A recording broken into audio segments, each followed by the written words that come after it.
साथ ही साथ में इसका हम रिक्लेमेशन भी बताएंगे कि इनको कैसे सुधारा जा सकता है। रिक्वायर्ड फॉर प्लांट ग्रोथ, मतलब कि सॉइल एक न्यूट्रिएंट बिन है कि पेडोलॉजी क्या है और एडाफोलॉजी क्या है। अगर आपके एग्जाम में पूछा जाता है कि ये कुछ 6 डिसिप्लिन है, जनरली हम इसमें किसकी स्टडी करते हैं, स्टडी सॉइल सर्वे के। लगा बहुत इजी है। Hello and welcome everyone, welcome to agriculture Adda 24/7। तो स्वागत है सभी लोगों का एग्रीकल्चर अड्डा 24/7 के यूट्यूब चैनल पे।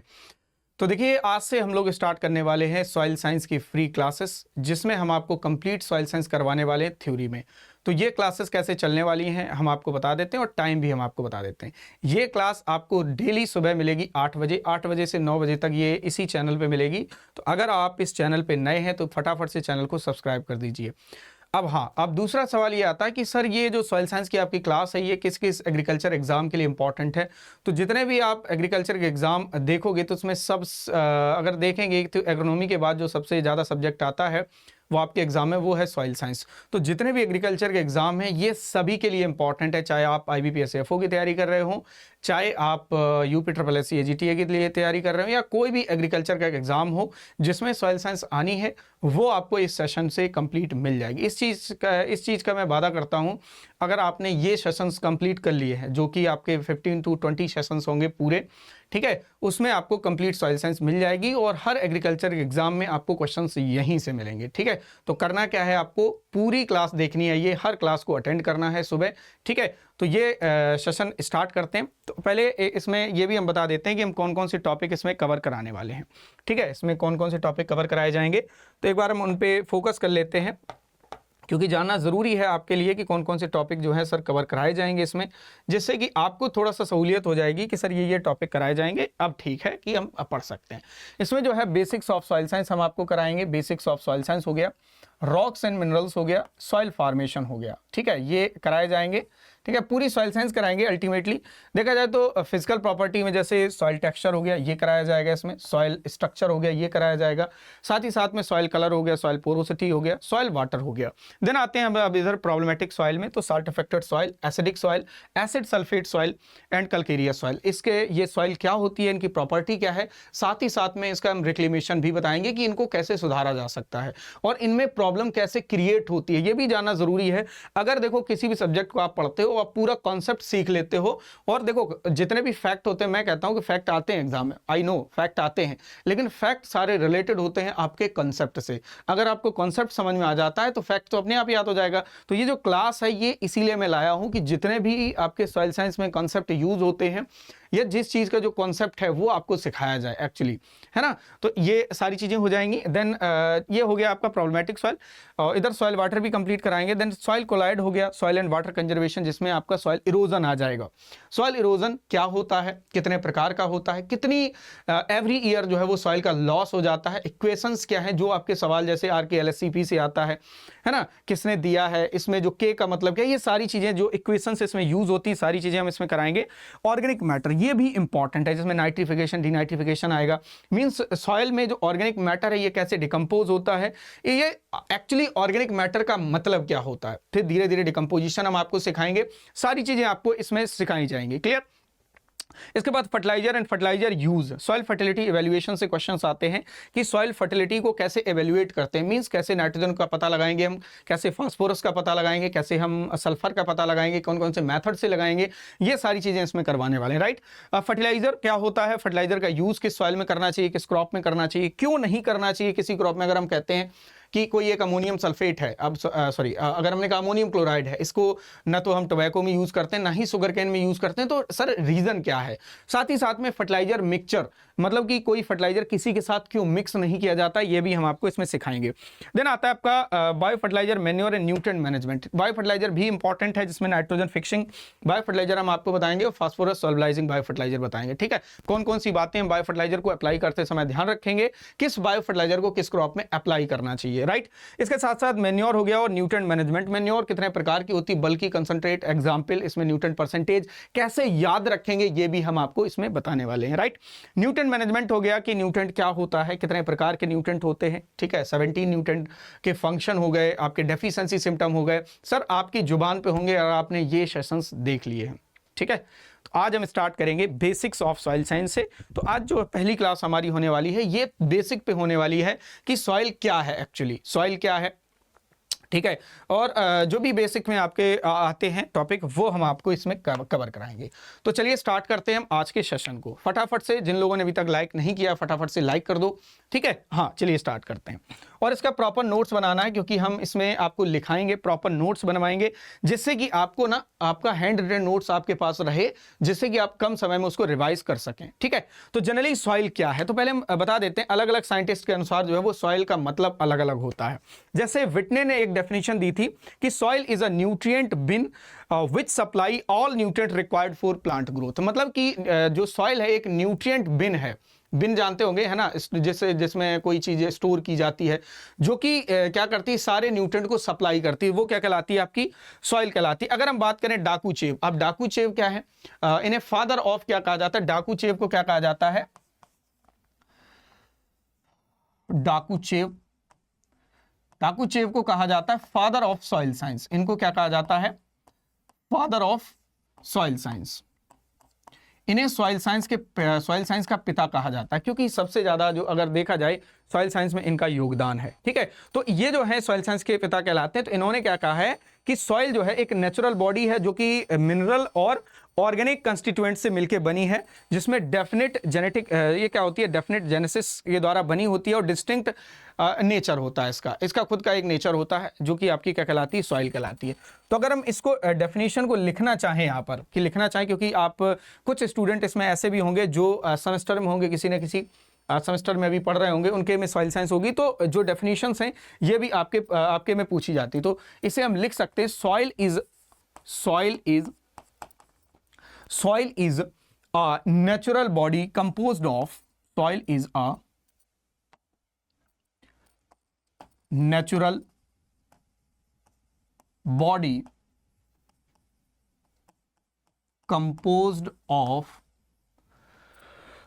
composed of mineral and organic constituents, mineral and organic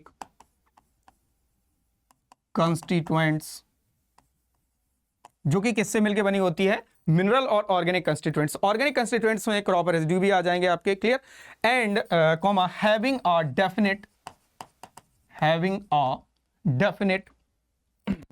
definite genesis. Genesis क्या होता है ये हम आपको बताएंगे। Definite genesis and a distinct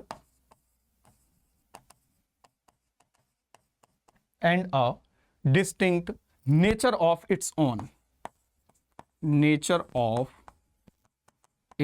own. ये जो डेफिनेशन है ये किसने दी है, ये डाकू चेव ने दी है। ये किसने दी है, डाकू चेव ने दी है। ये जो डेफिनेशन है डाकू चेव के द्वारा दी गई है। तो इनका जो नाम है वो आप याद रखेंगे, है ना, ये हमें बार बार देखने को मिलेंगे, बार बार पढ़ने को मिलेंगे, डाकू चेव। तो ये जो डेफिनेशन दी गई है वो डाकू चेव के द्वारा दी गई है। तो सॉइल की डेफिनेशन एक्चुअली क्या होती है ये आपको पता होनी चाहिए, क्योंकि सॉइल के बारे में पढ़ रहे हैं और सॉइल के बारे में अगर हमें पता नहीं है तो ये तो गलत बात है फिर। अब एक साइंटिस्ट है विटने। अब विटने ने कहा है soil is a nutrient bin which supply all the nutrients required for plant growth. मतलब कि सॉइल एक न्यूट्रिएंट बिन है और इसमें सारे एसेंशियल न्यूट्रिएंट पाए जाते हैं जो कि प्लांट को उसकी ग्रोथ के लिए आवश्यक होते हैं, वो सॉइल है। विटने के अनुसार है ये, ठीक है। तो डेफिनेशन कभी कभी ऐसे दे दी जाती है एग्जाम में और दे दिया जाता है कि भाई ये जो डेफिनेशन है ये किस साइंटिस्ट ने दी हुई है, ये जो डेफिनेशन है ये किस साइंटिस्ट ने दी हुई है, ये बात आप याद रखेंगे, राइट। चलिए तो ये समझ में आ गया होगा कि सॉइल क्या है, क्लियर है। इसके साथ ही साथ हम और भी चीजें इसमें बताने वाले हैं। ये तो आपने नोट कर लिया होगा कि जो फादर ऑफ सॉइल साइंस है ये कौन है, आपके डाकू चेव हैं। ये कौन है, डाकू चेव है, ठीक है। अब यहां पर और क्या पूछा जाता है, अब इसमें यह भी पूछा जाता है कि सॉइल जो है ये 3D बॉडी है या 2D बॉडी है। यहां पर हम एक पॉइंट और ऐड करना चाहेंगे कि जो आपकी सॉइल है ये क्या है, 3D बॉडी है। क्या है, 3D बॉडी। 3D का मतलब यहां पर डायमेंशन है। क्या है, डायमेंशन। 3D बॉडी का मतलब है कि सॉइल में क्या होगी, लेंथ होगी, सॉइल में लेंथ होगी, सॉइल में विड्थ होगी और सॉइल में क्या होगी, डेप्थ होगी। ये तीनों चीजें सॉइल में होती है, इसीलिए क्या कहा जाता है, 3 डायमेंशनल नेचुरल बॉडी कहा जाता है। इसको क्या कहा जाता है, 3 डायमेंशनल नेचुरल बॉडी, क्योंकि इसमें आपको लेंथ देखने को मिलेगी, विड्थ देखने को मिलेगी और डेप्थ देखने को मिलेगी, करेक्ट। इसके बाद यहां पर एक टर्म और यूज होता है, लैंड। लैंड भूमि क्या होती है। भूमि और सॉइल में क्या डिफरेंस है। तो जो सॉइल है वो 3D बॉडी है, और जो आपकी लैंड है ये क्या है, 2D बॉडी है। क्या है, 2D बॉडी। 2D बॉडी का मतलब क्या है, 2 dimensional natural body. 2 dimensional natural body. इसमें जो है आपका क्या होता है, सिर्फ लेंथ होगा और क्या होगा, विड्थ। ठीक है, क्या होगा, विड्थ।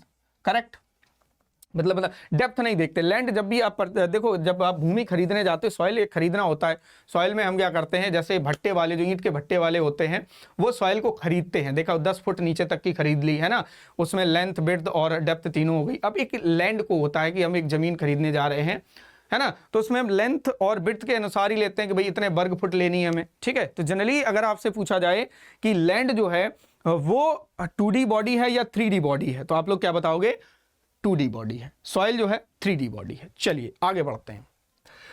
अब इसके बाद आता है branches of soil science. Soil science की कितनी ब्रांचेस हैं, या इनको अप्रोच कह सकते हैं कि सॉइल में कितनी, सॉइल साइंस में कितनी अप्रोच यूज होती हैं। तो आपने दो पढ़ी होंगी। एक है आपकी पेडोलॉजी, एक क्या है, पेडोलॉजी। पेडोलॉजी सुना है आप लोगों ने,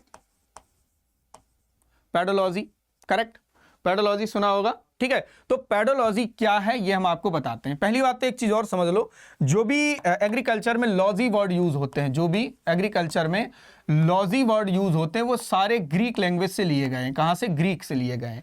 पोमोलॉजी को छोड़ के, पोमोलॉजी का केस अलग है, वो लैटिन और उसमें ग्रीक में दोनों आ जाता है। पहले वो एक बार चेक कर लेना, ठीक है, नहीं तो ऐसा होगा गुरुजी तो सॉइल साइंस पढ़ाते हैं, पोमोलॉजी कहां से आ गई है। तो कहने का अर्थ ये है कि जो लॉजी वाले हैं, ठीक है, जो लॉजी वाले हैं वो क्या होते हैं, ग्रीक से। तो अब ये भी लॉजी वाला है, तो ये कहां से लिया गया होगा, Greek word, right, Greek word. ठीक है, तो 2 ग्रीक वर्ड से ये मिलके बना है। कितने ग्रीक वर्ड से मिलके बना है, 2 ग्रीक वर्ड से मिलके बना है ये। तो वो 2 ग्रीक वर्ड कौन कौन से हैं, एक तो है पेडॉन, क्या है, एक तो पेडॉन है,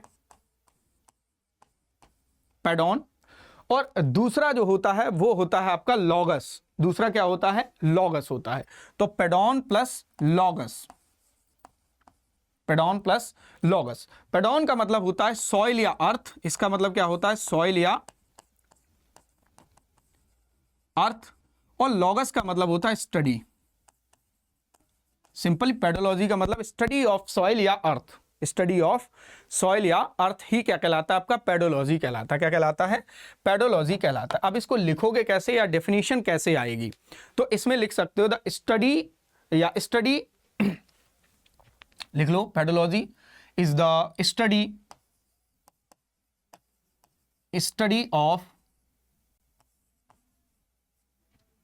ऑफ ऑरिजिन। किसकी ऑरिजिन, सॉइल की ऑरिजिन। ये हम लास्ट में लिखाएं, classification and description of soil, classification and description of soil, description of soil is known as pedology. तो पेडोलॉजी जनरली क्या है, सॉइल की ऑरिजिन, क्लासिफिकेशन और डिस्क्रिप्शन की स्टडी करना ही क्या कहलाता है, पेडोलॉजी कहलाता है। अब पूछा यह जाता है कि भाई जो पेडोलॉजी है, ये जो पेडोलॉजी वर्ड है, ये जो इसके अनुसार सॉइल क्या है, नेचुरल बॉडी है या नेचुरल हैबिटेट है ना, या हम कहेंगे, ये हो गया, 3 चीजें याद रखेंगे।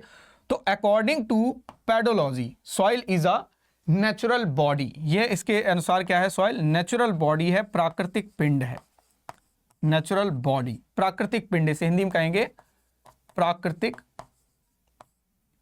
पिंड, इसे प्राकृतिक पिंड कहा जाता है। क्लियर, तो पेडोलॉजी के अनुसार सॉइल क्या है, प्राकृतिक पिंड है। क्या है, प्राकृतिक पिंड है। समझ में आ गया। अब इसके बाद आता है आपका इडेफोलॉजी। क्या आता है, इडेफोलॉजी, राइट। तो यहीं पर हम इडेफोलॉजी को भी लिखेंगे, यहीं पर हम क्या लिखेंगे, इडेफोलॉजी को। तो 2nd नंबर पे आएगा आपका इडेफोलॉजी। क्या आएगा, इडेफोलॉजी, करेक्ट।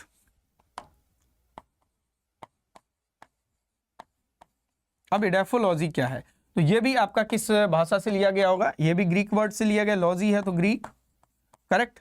अब ये किन 2 वर्ड से मिलके बना है, तो एक होता इडेफोज, एक होता इडेफोज, क्लियर, इडेफोज और दूसरा तो वही लॉगस रहेगा, क्या रहेगा, लॉगस, लॉगस, करेक्ट। यहां पर इडेफोस का मतलब क्या होता है, इडेफोस का मतलब होता है सॉइल या ग्राउंड, सॉइल या ग्राउंड, इसका भी मतलब वही है ना, यहां पर ग्राउंड है। और लॉगस का मतलब होता है स्टडी, क्या होता है, स्टडी, करेक्ट। लॉगस का मतलब क्या होता है, स्टडी, यानी सॉइल की स्टडी ही करना। लेकिन इसमें जो हम सॉइल की स्टडी करेंगे वो किस पॉइंट से करेंगे, ये इंपॉर्टेंट है। तो इसमें जो है सॉइल की स्टडी की जाती है, तो लिख सकते हो आप, इसकी डेफिनेशन ऐड कर सकते हो अपने नोट्स में, यहां पर लिख सकते हो। यहां पर ये वाला पॉइंट लिख रहा है, इसकी पॉइंट है ये, राइट। लिख रहा है to study the soil from, to study the soil, to study the soil from standpoint of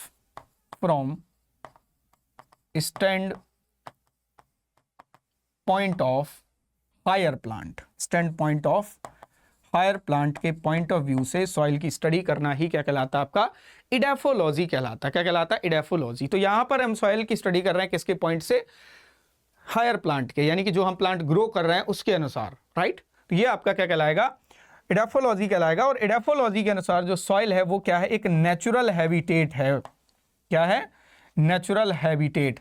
तो नेचुरल हैबिटेट भी याद रखना है आपको, और आपको नेचुरल बॉडी भी याद रखना है कि नेचुरल बॉडी किसके अनुसार है ना, सॉइल। चलो यहाँ पे हो नहीं रहा है, वो बहुत लिखा हुआ है, चलिए कोई बात नहीं है। Natural habitat, correct. समझ में आ गया सभी को? आई थिंक अब आपको क्लियर हो गया होगा, आई थिंक अब आपको क्लियर हो गया होगा कि ये क्या है। ठीक है, इसको देख लेंगे एक बार आप लोग। Okay, correct. तो बताओ, समझ में आ रहा है कि पेडोलॉजी क्या है और इडेफोलॉजी क्या है? अगर आपके एग्जाम में पूछा जाता है कि पेडोलॉजी और इडेफोलॉजी क्या है, ठीक है, अगर आप डिस्क्रिप्टिव एग्जाम को भी देना चाहते हैं तो ये समझ के चलो कि आपका इससे डिस्क्रिप्टिव भी हो जाएगा। ऑब्जेक्टिव तो होगा ही होगा सर, डिस्क्रिप्टिव भी होगा ना। तो आपको ऑब्जेक्टिव के लिए कहीं जाने की जरूरत है और ना ही आपको डिस्क्रिप्टिव के लिए कहीं जाने की जरूरत है। मैं कहता हूं कि कोई भी सब्जेक्ट अगर आप एक बार अच्छे से पढ़ लेते हो तो फिर आपको ना किसी से पढ़ने की जरूरत नहीं, इवन हमसे भी पढ़ने की जरूरत नहीं है। अगर आप और भी एडवांस पढ़ना चाहते हो तब जरूरत पड़ेगी हमारी, नहीं तो अगर आप कोई एक नॉर्मल एग्जाम देने वाले हो, जैसे IBPS, FO, UPSS, AGT, ACCI हो गया, या और भी जैसे छोटे मोटे जो एग्जाम होते हैं उनको देना चाहते हो, तो ये सर सफिशिएंट है, इसके बाहर कुछ नहीं है। क्लियर? सारा कुछ हम आपको कंप्लीट कराएंगे। चलिए, तो ये आपका हो गया होगा, यहां तक कंप्लीट हो गया होगा। चलिए आगे बढ़ते हैं। ये हो गया आपका ब्रांचेस या अप्रोचेस। अब यहां पर कुछ टर्म और इसमें यूज होते हैं, जैसे सॉइल जेनेसिस क्या है, सॉइल फर्टिलिटी क्या है।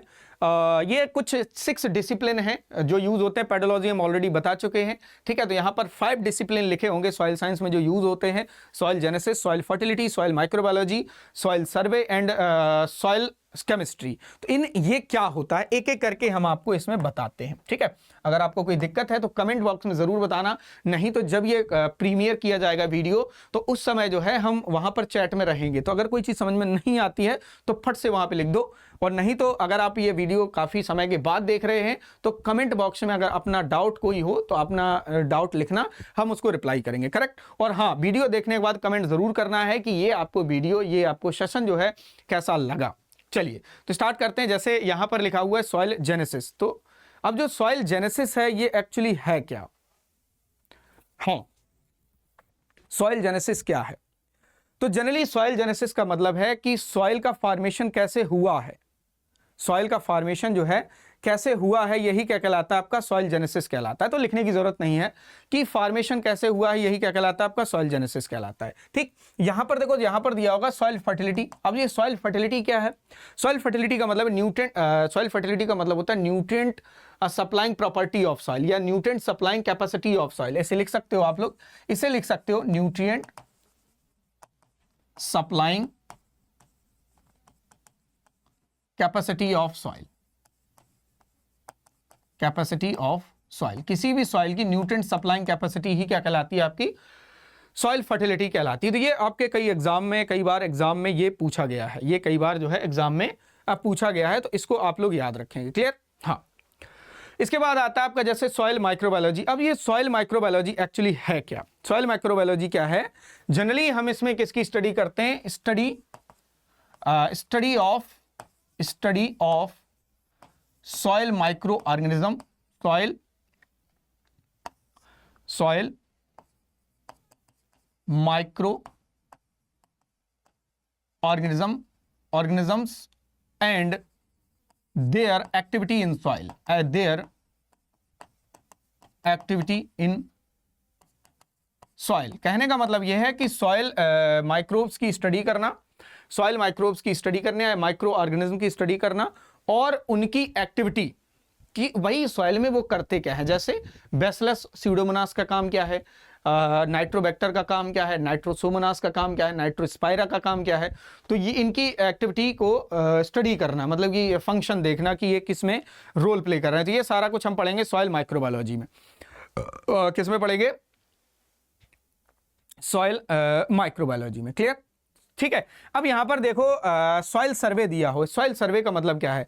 Examine the soil, examine the soil, soil को एग्जामिन करना, कहां पर कैसी सॉइल है, कितना स्लोप है, कौन सी क्रॉप ग्रो कर सकते हैं हम, ये आपका क्या कहलाएगा? सॉइल सर्वे कहलाएगा। क्या कहलाएगा?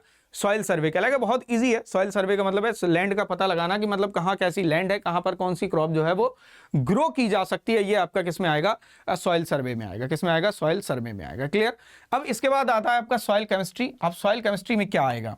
सॉइल केमिस्ट्री में क्या आएगा? तो सॉइल केमिस्ट्री में जनरली केमिकल कंस्टिट्यूएंट्स, सॉइल में कौन कौन से केमिकल्स पाए जाते हैं, कौन कौन से क्रॉप के लिए इंपॉर्टेंट हैं, राइट, कौन सा केमिकल जो है टॉक्सिक होता है या कौन सा केमिकल ज़्यादा नहीं होना चाहिए। इसके बाद chemical property and chemical reactions. तो केमिकल कंस्टिट्यूएंट्स इसमें क्या आएंगे? केमिकल कॉन्स्टिट्यूएंट्स, केमिकल कॉन्स्टिट्यूएंट्स आएंगे।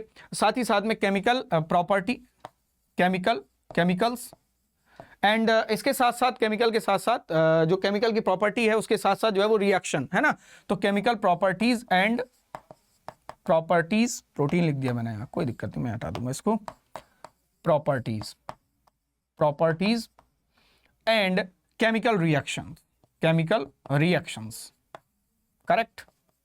ये आपका सॉइल केमिस्ट्री में आएगा। ये किस में आएगा? सॉइल केमिस्ट्री में आएगा। तो आई थिंक अब आपको समझ में आ गया होगा। क्लियर? अब जैसे एक टर्म और यूज होता है यहां पर, सॉइल फिजिक्स। क्या होता है? Soil physics. सॉइल फिजिक्स क्या है सर? सॉइल फिजिक्स क्या है? क्लियर? अब देखो सॉइल फिजिक्स क्या होता है मैं आपको बता देता हूं। सॉइल फिजिक्स में हम स्टडी करते हैं फिजिकल प्रॉपर्टी की सॉइल की। तो लिख सकते हो study of physical property, study of physical properties. Soil की फिजिकल प्रॉपर्टीज की स्टडी करना ही क्या कहलाता है? आपका सॉइल फिजिक्स कहलाता है। क्या कहलाता है? सॉइल फिजिक्स कहलाता है। ठीक है। अब जैसे इसमें और भी टर्म यूज होते हैं, जैसे सॉइल कंजर्वेशन। क्या होता है? Soil conservation. अब ये सॉइल कंजर्वेशन क्या है? सॉइल कंजर्वेशन क्या है या सॉइल कंजर्वेशन में हम क्या पढ़ेंगे? तो हम पहले थोड़े थोड़े बता देते हैं, इसीलिए कि आपको याद रह जाए, जिससे protection of soil against physical loss, protection of soil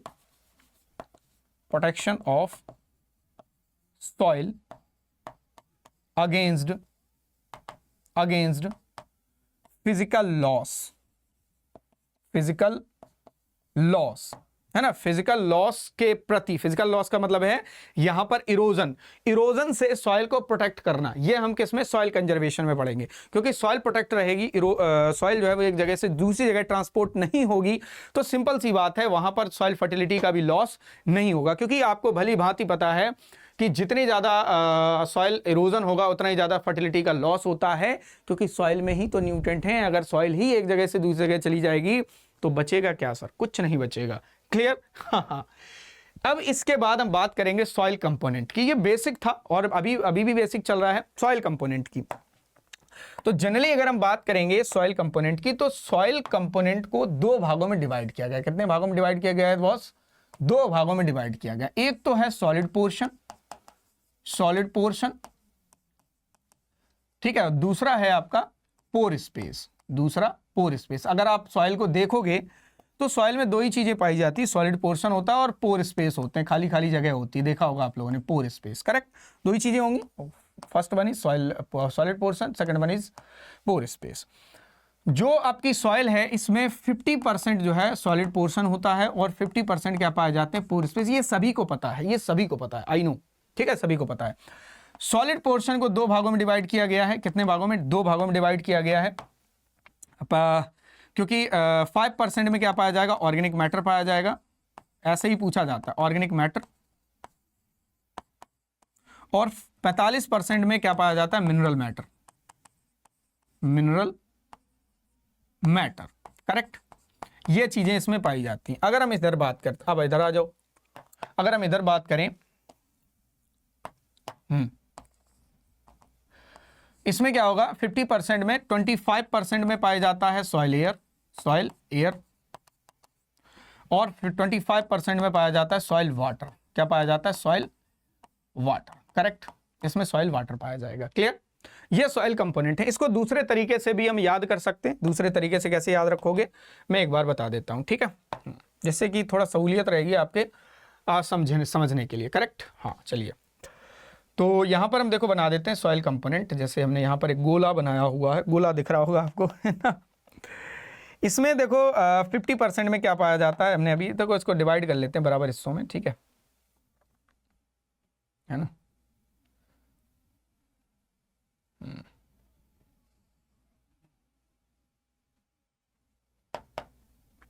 चलो कोई बात नहीं,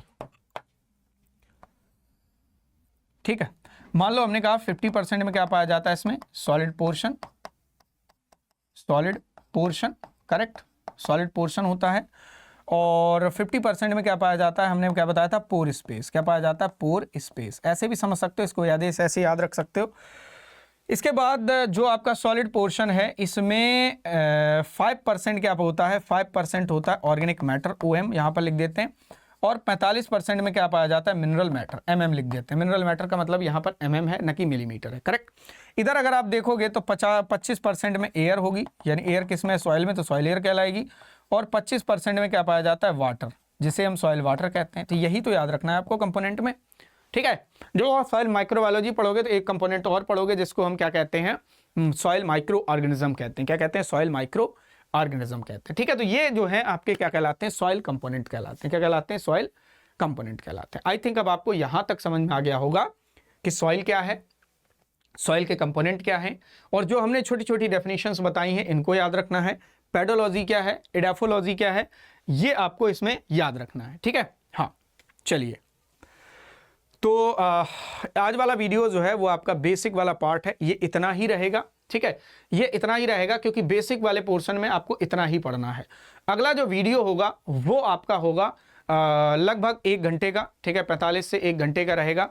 तो वो वीडियो हम इसलिए लेंदी रहेगा क्योंकि इसमें हम टॉपिक लेके आएंगे, ठीक है। अब हम थोड़ा सा बता देते हैं कि थोड़ा सा और आइडिया दे देते हैं कि आपका जो अगला टॉपिक रहने वाला है वो क्या रहने वाला है, ठीक है। इससे क्या है कि आपको थोड़ा सा ये रहेगा कि सर हाँ अगले दिन भी हमें आना है। तो अगले दिन हम आपको पढ़ाने वाले हैं सॉइल रॉक्स एंड मिनरल्स। क्या पढ़ाएंगे, रॉक्स एंड मिनरल्स। अब इसमें क्या क्या बताया जाएगा एक बार हम बता देता हूं। रॉक्स एंड मिनरल्स, रॉक्स क्या है, रॉक्स का फॉर्मेशन क्या है, एग्जाम्पल क्या है इसके।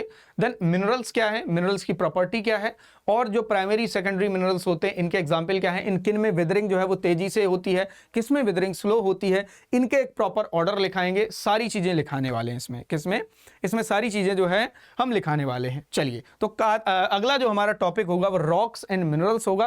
तो अगले जो क्लास है वो उसको अटेंड करना मत भूलिएगा। तो आज की जो पहली क्लास है ये थोड़ी सी हमने छोटी इसलिए रखी है क्योंकि हो सकता है आपका इंटरेस्ट जो है वो डेवलप ना हो, या कहेंगे गुरुजी बहुत ज्यादा क्लास लेंदी हो गई है तो हमने तो क्लास बीच में ही छोड़ दी थी पहली क्लास। तो कम से कम पहली क्लास जो है वो आप देखो, कम से कम पहली क्लास जो है वो आप देखेंगे, राइट। चलिए, तो ये हमारे, अगर आप मेरे साथ पेड बैच में जुड़ना चाहते हो तो ये है एग्रीकल्चर महापैक, जिसमें आपको एग्रीकल्चर के सारे कोर्सेस मिलेंगे, ठीक है। चाहे वो आपका कोई भी एग्रीकल्चर का एग्जाम हो, नेट, जीआरएफ और सीयूटी को छोड़कर जितने भी एग्रीकल्चर के कॉम्पिटिटिव एग्जाम होते हैं वो सारे एग्रीकल्चर महापैक मिलेंगे। ये आपका आईसीआर AIEE PG का बैच जो कि 25 अगस्त से स्टार्ट हो रहा है हमारा, राइट। तो जो लोग एनरोल करना चाहते हैं वो एग्रीकल्चर मतलब कि अड्डा 24/7 का मोबाइल एप्लीकेशन डाउनलोड करके ये डिस्काउंट कोड का यूज कर सकते हैं। अगर आपको मेरी मेंटोरशिप चाहिए तो आप ये कोड का यूज कर सकते हैं Y826A। इससे क्या है कि जो भी आपका अड्डा 24/7 पे डिस्काउंट चल रहा होगा वो आपको डिस्काउंट मिल जाएगा। बाकी मिलते हैं हम आपको नेक्स्ट वीडियो में, तब तक के लिए नोट्स बनाते रहना, रिवाइज करते रहना, ठीक है। और मिलते हैं कल। और साथ ही साथ में ये भी याद रखना है, कमेंट करना। ठीक है, कमेंट करना ना भूलें। आपको ये क्लास कैसी लगी, ये आपको वीडियो कैसा लगा, कमेंट करके जरूर बताएं। बाकी मिलते हैं नेक्स्ट क्लास पे। All the best, thank you.